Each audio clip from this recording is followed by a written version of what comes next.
Eh, Halo Sobat Matematika. Perkenalkan, saya Farel Dida dari Semantika Bandung. Kali ini aku mau jelasin tentang bilangan imajiner nih. Tapi sebelum masuk ke pembahasan utamanya, jadiin aku bridging dulu lah ya, biar nggak langsung ke pembahasan yang berat. Jadi kalian tahu kan kalau misalkan akar 4 itu sama dengan 2. Kok bisa gitu? Ya jelas dong, karena 2 kali 2 kan sama dengan 4. Nah sekarang pertanyaan coba aku ganti deh. Ada nggak sih bilangan yang dalam akar itu minus? Misal, minus 3, akar minus 3, akar minus 2, akar minus 4. Nggak ada dong. Karena emang ada bilangan yang dikali dengan selamanya bakal jadi negatif? Ya enggak juga dong. Makanya para matematika itu menciptakan sebuah formula baru, yaitu I sama dengan akar minus 1. Nah, formula ini disebut sebagai bilangan imajiner. Nah, tadi kan udah dijelasin tentang bilangan imajiner. Nah, tapi bisa gak sih sebenarnya bilangan imajiner tuh kita gabungin dengan bilangan real? Nah, ternyata jawabannya tuh bisa. Coba kita lihat. Nah, jadi sini ada sebuah contoh ya, di mana bilangan imajiner yang ini dan bilangan real tuh kita gabungin, yang pada akhirnya dia akan menghasilkan bilangan kompleks.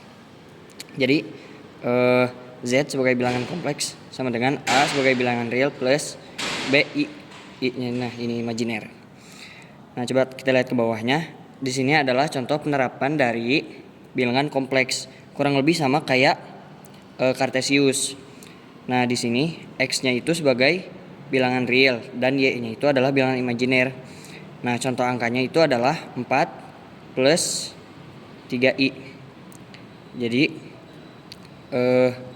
nanti tuh bentuk diagramnya akan seperti ini. Nah, tapi bilangan kompleks itu bukan hanya sebuah angka aja. Bilangan kompleks itu bisa kita implementasikan juga di kehidupan sehari-hari.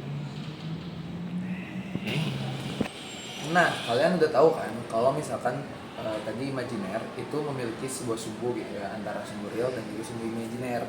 Nah, terus apa tuh implementasinya dalam kehidupan nyata? Jadi implementasinya itu imajiner itu bilangan imajiner bisa digunakan dalam mentranslate atau memecah suatu gelombang gitu ya. Yang mana bisa kita lihat nih kalau misalkan dari yang kita dapat dari Google gitu ya. Nah, misal ada suatu gelombang nih yang datang kan. Nah, dia tuh kita nggak tahu kan dia frekuensinya berapa nih. Nah, kita ingin tahu gitu, dia tuh terbentuk dari frekuensi apa, karena gelombang yang seperti itu gabungan kan. Nah, digunakanlah namanya tuh Fourier transform. Nah, transformasi Fourier ini tuh gunanya apa? Gunanya itu untuk memecah nih gelombang yang tadi bentuknya gini menjadi 3 gelombang ini gitu ya.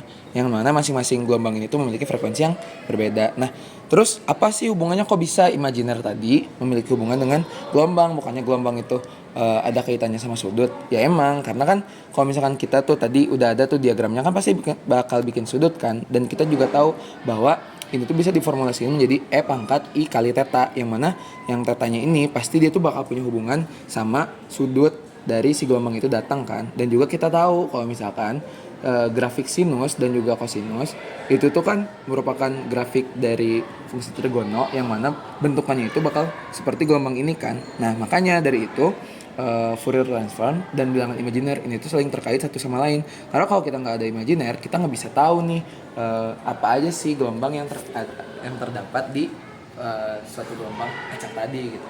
Nah, gimana tuh formalisnya? Nah, jadi ntar bakal diformalisiin. Kita bakal lihat tuh. Jadi kalau suatu fungsi yang berkaitan dengan kecepatan sudut, dia tuh bakal membentuk frekuensi dikali E pangkat I kali omega T. Nah, jadi ntar si frekuensinya bisa kita cari itu, yang tadi pecahan frekuensinya bisa kita cari dengan rumus ini, yang mana penerusan rumus ini ya tentunya panjang gitu. Cuman ya sekarang kan udah tahu kan kalau misalkan itu adalah fungsi dari bilangan imajiner. Yes. Nah, jadi apakah bilangan imajiner itu benar-benar imajiner? Secara nama mungkin iya, namun secara dampak tidak sama sekali. Mulai dari analisis sinyal, listrik, serta teknologi komunikasi modern, semuanya menggunakan bilangan kompleks. Yang dulu kita anggap tidak masuk akal, malah sekarang menjadi fondasi bagi teknologi. Kadang yang kita anggap tidak nyata, justru adalah cara paling tepat untuk mengetahui, memahami kenyataannya. Bilangan kompleks bukan hayalan, ia adalah bahasa dalam dunia modern.